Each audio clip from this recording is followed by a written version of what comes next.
आप सभी को जय श्री कृष्ण। मैं पंडित नीरज शर्मा। आज हम बात करेंगे 26 तारीख से जो सप्ताह चालू हो रहा है, सोमवार से अगले रविवार 2 तारीख तक, 2 अक्टूबर तक का जो बीच का समय रहेगा, उसमें प्रत्येक राशि 12 ही राशियों के लिए भविष्यफल कैसा रहेगा। और एक अति महत्वपूर्ण बात है कि 26 तारीख से नवरात्रि भी प्रारंभ हो रही है और हमारे सनातन धर्म में नवरात्रि पर्व का विशेष महत्व है। साधना करने के लिए माता जी की और धन संपदा सुख समृद्धि प्राप्त करने के लिए माता जी की साधना यदि नवरात्रि में की जाती है तो विशेष फल की प्राप्ति होती है। तो ये विशेष समय है, इसलिए जो है जैसा मैं बताता हूँ एक छोटी सी प्रक्रिया के अंतर्गत कि नवरात्रि में हमें क्या करना चाहिए। सबसे पहले हम ये जो विचार विमर्श कर लें कि नवरात्रि में हमें क्या करना चाहिए। तो सबसे पहले नवरात्रि में प्रथम दिन घट स्थापना का दिन होता है। तो 26 तारीख को सोमवार के दिन शुभ मुहूर्त देखकर सुबह के समय एक कलश लें, या मिट्टी का कलश भी हो सकता है और तांबे का कलश भी हो सकता है। तो उसको थोड़े से मुट्ठी गेहूं लेकर ईशान कोण में गेहूं रखकर उसके ऊपर कलश स्थापना कर दें, ऊपर नारियल लगा दें और अंदर पानी भर दें। इतना कार्य करने के बाद पास ही एक पटिया जो है लकड़ी का पटिया रख दें, उस पर लाल और सफ़ेद कपड़ा बिछा दें और एक तांबे, पीतल या चांदी की माता महालक्ष्मी और भगवान विष्णु की मूर्ति का प्रबंध करें और एक श्रीयंत्र, गोल्ड प्लेटेड श्रीयंत्र या स्फटिक श्रीयंत्र का भी प्रबंध करना पड़ेगा। तो इन दोनों को एक तांबे के तरसले में, तांबे के पात्र में रखकर दोनों को कच्चे दूध एवं जल से स्नान करवाएं और लगातार हम ओम श्रीम श्रीये नमः, ओम श्रीम श्रीये नमः का मंत्र लगातार बोलते रहें। यदि श्री सूक्त आता है तो श्री सूक्त मंत्र बोलें और लगातार बारीक धार से उनका अभिषेक करते रहें। प्रथम राशि है मेष राशि। मेष राशि के व्यक्तियों के लिए वर्तमान समय में चिंता का समय है। कोई न कोई बात लेके चिंता आएगी, आर्थिक तंगी आ सकती है, काम धंधे में परिवर्तन का योग बनेगा, चलते हुए काम में मंदी आ जाएगी, जिससे ऐसा लगेगा कि मुझे ये कार्य बंद करके दूसरे कार्य करना चाहिए।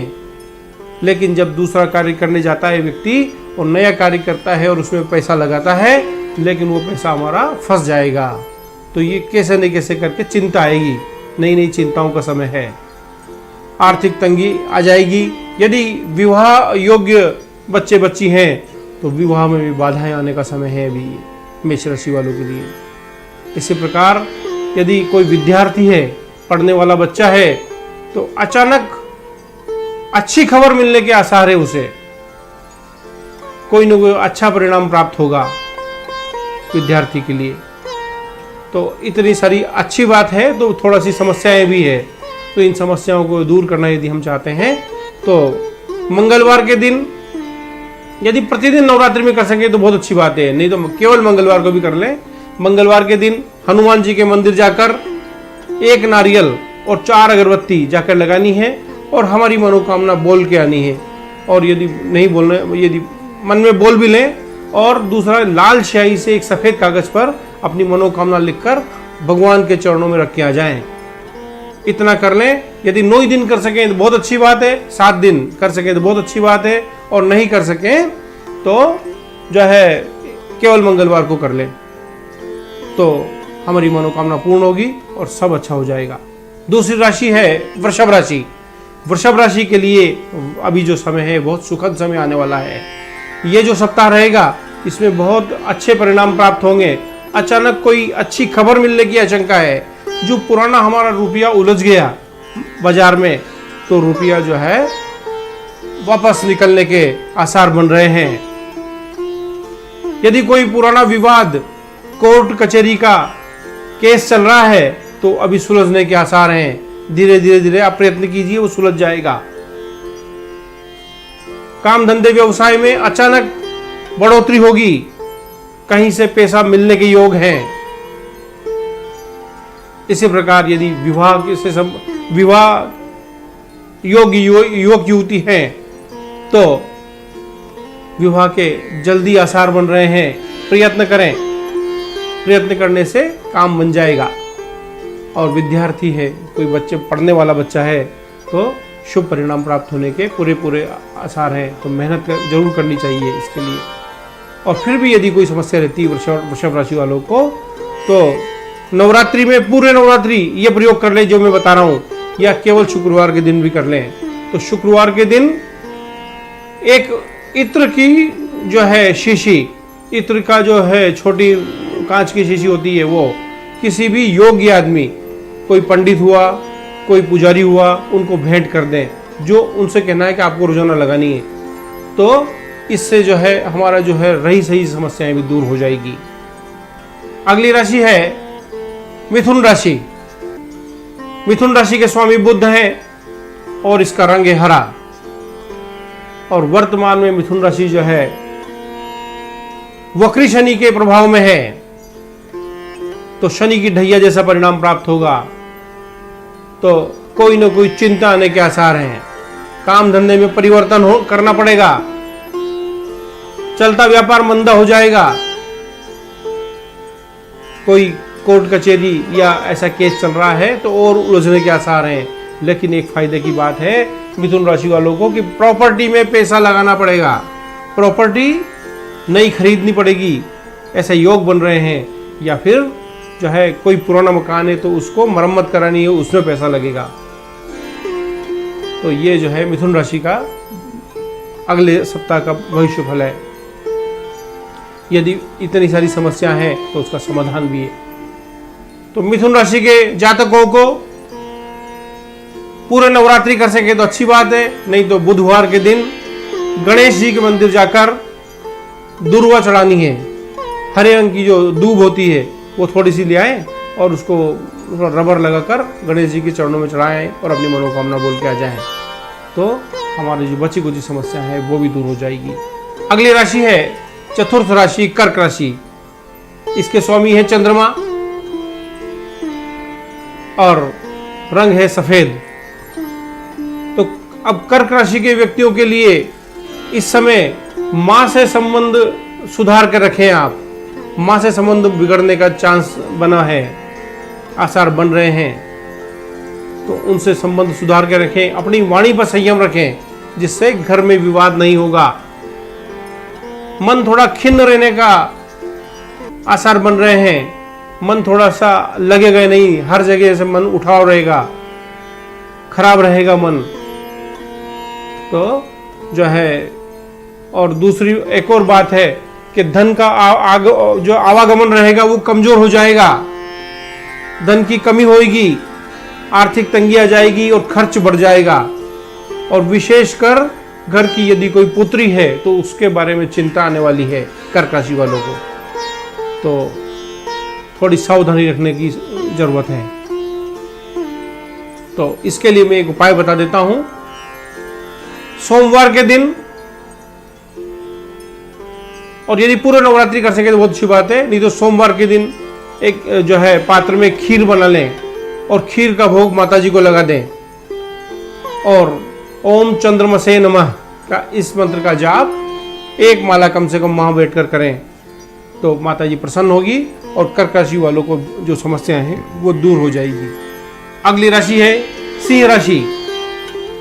सिंह राशि के स्वामी है सूर्य और रंग है गोल्डन पीला। वर्तमान में 26 तारीख से 2 तारीख तक का जो 2 अक्टूबर तक का जो सप्ताह है उसमें सिंह राशि वालों को पुत्र से संबंधित कोई चिंता आ सकती है। मान सम्मान में कमी होगी। घर में रोग का आगमन होगा। पैसा अस्पताल में लगाना पड़ेगा। खर्च बढ़ जाएंगे। व्यवसाय में कमी होगी। चलता व्यवसाय जो है कहीं ना कहीं बहुत बाधाएं आने वाली है। तो सावधानी रखना बहुत जरूरी है।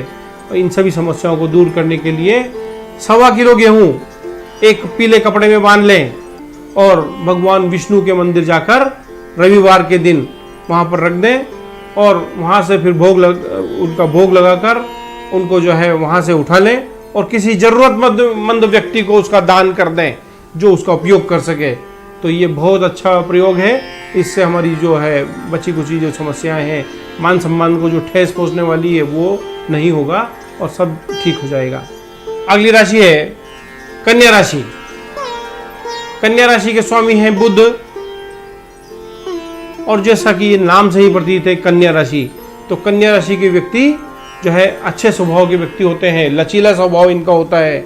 लेकिन वर्तमान में जो है इस राशि में अच्छा समय आने के आसार हैं।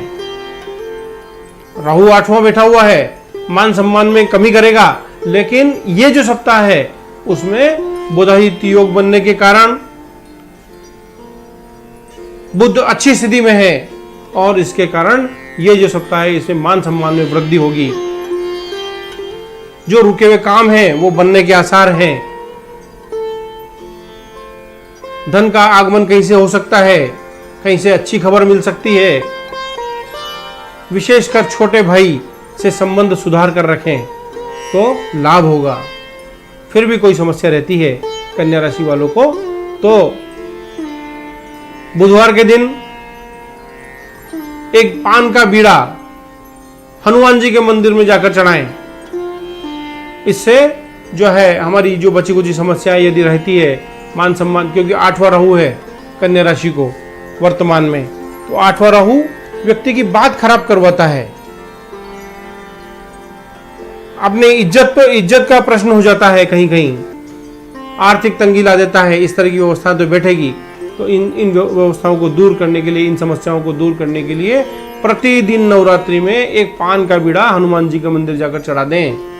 इससे ये समस्याएं दूर हो जाएगी हमारी। अब है तुला राशि, 7वें नंबर की राशि है ये। इस राशि के स्वामी हैं शुक्र, और इसका रंग है चमकीला सफेद। अब जो है इस राशि के स्वामी शुक्र होने के कारण ये धन समृद्धि की राशि है, व्यापारिक जो है मानसिकता की राशि है। तो इस समय लेकिन शनि के वक्री प्रभाव में होने के कारण ऋण, रोग और बाधा इस राशि में देखने को मिलेगी। कर्ज लेना पड़ सकता है कहीं से, रोग में पैसा खर्च होगा घर परिवार में या खुद के ऊपर। तो विशेषकर जो है इन लोगों को श्वास से संबंधित समस्या आने का पूरा योग बन रहा है। श्वास में समस्या आएगी, या कोई इस तरीका का निमोनिया, या जो है बुखार, या अब आजकल जो कोरोना वगैरह चल रहा है, इस तरह की समस्याएं आ सकती है। तो इसके लिए सावधानी रखना जरूरी है। और चलता व्यापार धीरे धीरे मंदा पड़ता जाएगा, इससे चिंता आएगी। विशेषकर पत्नी से संबंध बिगड़ सकते हैं, विवाद हो सकता है, और यदि किसी का कोई ऐसा तलाक का केस चल रहा है कोर्ट में, तो और बिगड़ने के चांस हैं। अभी आने वाले 12 दिसंबर तक ये जो है सावधानी रखना है हमें, और 12 दिसंबर तक इन सभी जो है चीज़ों को टालते रहना है। उसके बाद यदि कोर्ट केस में जाएंगे या उसकी तारीख लगेगी तो सफलता मिलेगी, लेकिन वर्तमान में यदि कोर्ट केस की तारीख है तो उसमें सफलता नहीं मिलेगी। ये भी तुला राशि का समय है, और इतनी सारी समस्या है, तो उसका समाधान जो है यह है कि शुक्रवार के दिन लक्ष्मी मंदिर जाएं और लक्ष्मी माता को थोड़ी सी मिश्री, थोड़ा कंकु और 5 गुलाब के फूल उनके चरणों में चढ़ा के आएँ, और थोड़ा सा जो है कंकु वापस लेके आ जाएं वहाँ से, और कागज़ में लेके आएँ, और प्रतिदिन उस कंकु का उपयोग करें और मस्तक पर तिलक लगाएं उसका, जिससे जो बची कुची समस्याएं हैं वो दूर हो जाएगी। धन संपत्ति और जो है पारिवारिक चिंता जो आने वाली है वो दूर हो जाएगी। अगली राशि है वृश्चिक राशि। इस राशि के स्वामी मंगल हैं, और रंग है लाल, और वर्तमान में ये राशि जो है वो भी शनि की ढैया में चल रही है। तो देखिए, रोग में पैसा लगेगा, लेकिन अच्छी बात यह है कि कोई प्रॉपर्टी खरीदने के योग बन रहे हैं। आपको नई प्रॉपर्टी भी खरीद सकते हैं और पुरानी प्रॉपर्टी में पैसा भी लगा सकते हैं। अभी योग बन रहे हैं, इसलिए उसको जो है करना उचित है। और कर्ज लेने की व्यवस्था बनेगी, कहीं ना कहीं से कोई ना कोई आगे से ही कर्ज देने वाला आ जाएगा। और नहीं आएगा तो आप खुद यदि कोई बैंक में जाते हैं तो कर्ज आसानी से मिल जाएगा, और प्रत्येक कार्य में बाधाएं आने का योग बन रहा है वृश्चिक राशि वालों को। तो इन समस्याओं को दूर करना है तो जो है यदि पूरे नवरात्रि और पूरे सप्ताह में यदि प्रयोग कर सकें तो ठीक है, नहीं तो कम से कम एक दिन जो है मंगलवार के दिन एक प्रयोग कर लें। कि मंगलवार के दिन जो है एक पीपल का पत्ता लें, उस पर राम लिखें चंदन से या अष्टगंध से, और उसमें थोड़ी सी मिठाई रखकर जो है हनुमान जी के मंदिर जाकर चढ़ा के आ जाएं और अपनी मनोकामना बोल के आ जाएं। तो ये व्यवस्था बहुत अच्छी है और भगवान कृपा करेंगे बालाजी महाराज, और हमारा जो है समय बहुत अच्छा निकलेगा। अगली राशि है धनु राशि। जैसा नाम से ही प्रतीत है, धनु मतलब धनुष। इस व्यक्ति इस जो है राशि के जातक हैं वो थोड़े तनाव में ही रहते हैं हमेशा। उनको कोई ना कोई ऐसा योग भी बनता है कि कोई ना कोई चिंता आती रहती है, वो तनाव में रहते हैं जो व्यक्ति धनु राशि में जन्म लिया है जिन लोगों ने। तो इस राशि के स्वामी हैं गुरु बृहस्पति, और इसका रंग है पीला। और वर्तमान में लेकिन अच्छा योग बन रहा है, सुखद समय है इस राशि वालों के लिए। पुरानी जो क्षति हो गई है, 7.5 के दौर में थी राशि, लेकिन ये सप्ताह जो है उसमें अच्छे परिणाम मिलने के योग हैं। नौकरी यदि कोई व्यक्ति करता है तो उसको कोई अच्छा प्रमोशन मिलने के योग हैं नौकरी में, और व्यापार यदि करता है व्यक्ति तो व्यापार में भी उसको कोई ना कोई फायदा होगा धनु राशि वालों को। यदि कोई विद्यार्थी है तो आशा अनुरूप परिणाम प्राप्त होंगे। यदि कोई विवाह योग्य युवक युवती है और बहुत दिनों से ऐसे योग नहीं बन रहे हैं शादी ब्याह के, तो अभी वर्तमान में ये समय उनके लिए बहुत अच्छा है। अभी प्रयत्न करने से सफलता प्राप्त होगी और विवाह योग बैठ रहा है उनके लिए। तो धनु राशि वालों को प्रयत्न करना चाहिए। यदि फिर भी कोई समस्या रहती है तो जो है गुरुवार के दिन माता महालक्ष्मी और भगवान विष्णु या राधा कृष्ण मंदिर जाकर पीले लड्डू का भोग लगाना चाहिए और अपनी मनोकामना बोलकर वहां आनी चाहिए। और पूरी नवरात्रि कर सके तो बहुत अच्छी बात है, नहीं तो कम से कम जो है गुरुवार को तो करना ही चाहिए। इसके बाद अगली राशि है मकर राशि। मकर राशि वर्तमान में अच्छा समय नहीं है, क्योंकि 7.5 का दौर चल रहा है, शनि की 7.5 चल रही है। पिछला समय भी अच्छा नहीं था और वर्तमान भी अच्छा नहीं है। और ये जो सप्ताह है 26 तारीख से सोमवार से रविवार तक का सप्ताह, ये भी अच्छा नहीं है। इसमें जो है हमारी बात बिगड़ेगी। जहां भी जिस क्षेत्र में हम कार्य कर रहे हैं वहां कमिटमेंट पूरे नहीं कर पाएंगे, व्यवस्थाएं बिगड़ेगी। काम धंधे व्यवसाय में भी व्यवस्थाओं में पैसा ज्यादा खर्च होगा और आवक कम हो जाएगी। बच्चे बच्चियों के लिए पैसा लगाना पड़ेगा, लेकिन प्रॉपर्टी में भी पैसा अभी इन्वेस्ट होगा। प्रॉपर्टी नई खरीदने के योग भी है और पुरानी प्रॉपर्टी में पैसा इन्वेस्ट होगा। तो ये जो है मकर राशि वालों के लिए। तो मकर राशि वालों को यदि इतनी समस्या है तो उसका समाधान भी है। समाधान देखिए आप कि भगवान भोलेनाथ का प्रतिदिन कच्चे दूध और जल से अभिषेक करें और उनको अष्टगंध का तिलक लगाएं। और शिवलिंग यदि है तो शिवलिंग पर ओम ऐसा बनाना चाहिए, ओम बनाकर तिलक लगाना चाहिए और कम से कम एक माला ओम नमः शिवाय की बैठकर वहीं करनी चाहिए। अगली राशि है कुंभ राशि। कुंभ राशि को अभी द्वितीय ढैया चल रही है। शनि महाराज बीच की ढैया में है। बीच मतलब जो है छाती पर, तो छाती पर असर होता है तो ज्यादा होता है। तो वहां पर होने से जो है रोग में पैसा खर्च होगा, ज्यादा रोग होंगे, घर में भी परिवार में भी और खुद व्यक्ति को भी रोग ज्यादा होंगे। और चिंता आने का समय है। कुंभ राशि वालों को पैसा ज्यादा खर्च होगा, हर कार्य में खूब बाधाएं आएगी। तो देखिए मकर राशि और कुंभ राशि दोनों राशियां एक जैसी चल रही है और दोनों शनि की राशियां हैं, लेकिन दोनों 7.5 के प्रभाव में होने के कारण वर्तमान इन दोनों का अच्छा नहीं है। विशेषकर भाई बहनों से संबंध सुधार कर रखें, अपनी वाणी पर संयम रखें। तनाव आने का समय है, कहीं न कहीं से कोई जो है हमारे खिलाफ बात आएगी, विपक्षी लोग शत्रु पैदा होंगे ज़्यादा से ज़्यादा। तो अपनी वाणी पर संयम रखें और हाथ जोड़कर ये समय निकालें। विवाद करने का समय नहीं है, विवाद यदि किया तो हार हमारी ही होगी, इसलिए हाथ जोड़कर इस समय निकालना चाहिए। और इतनी सारी समस्या हैं तो उसके लिए उपाय भी हैं। तो आप जो है शनिवार के दिन थोड़ी उड़द ले लें। कुंभ राशि वालों के लिए उपाय बता रहा हूं मैं।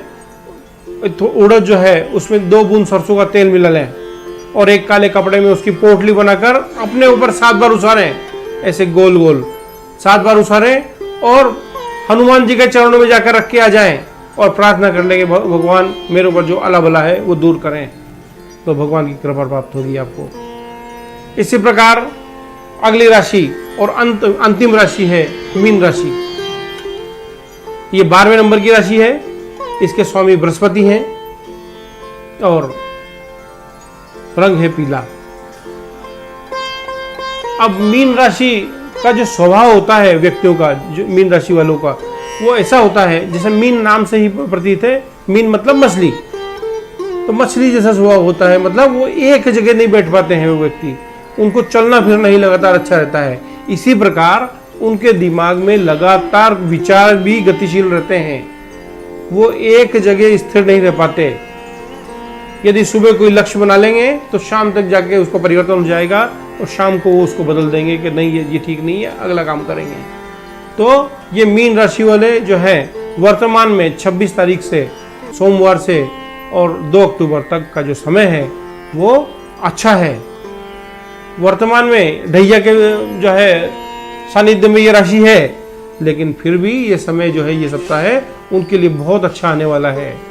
यदि पुरानी हमारी कोई समस्या चल रही है, शारीरिक, आर्थिक, पैसा रुकने का, तो सभी चीज़ों में समाधान होने का जो वक्त है। प्रयत्न करें बस। जो 7.5 का एक नियम है कि यदि प्रयत्न बढ़ा दिए जाएं तो इस 7.5 का तोड़ होता है।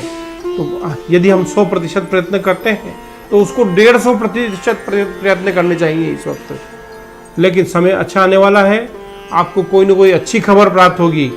विशेषकर बड़े भाई से संबंध में सुधार आएंगे, या कोई बड़े हमारे घर में बुजुर्ग हैं उनसे भी संबंध सुधरेंगे और उनसे आशीर्वाद जरूर लें, तो इससे हमारा जो है समय सही रहेगा। तो समय तो बहुत अच्छा है मीन राशि वालों का। तो मीन राशि वालों को फिर भी कोई समस्या रहती है तो बृहस्पतिवार के दिन एक हल्दी की गांठ लें और उसको अपने ऊपर 7 बार उसार कर भगवान भोलेनाथ के शिवलिंग पर जाकर रख के आ जाएं। ये यदि पूरा नवरात्रि कर सकें तो बहुत अच्छी बात है, और नहीं कर सके तो कम से कम बृहस्पतिवार के दिन ही कर लें, जिससे हमारी बहुत सारी समस्याएं दूर हो जाएगी, हमारी अला बला दूर होगी। धन्यवाद। जय श्री कृष्ण।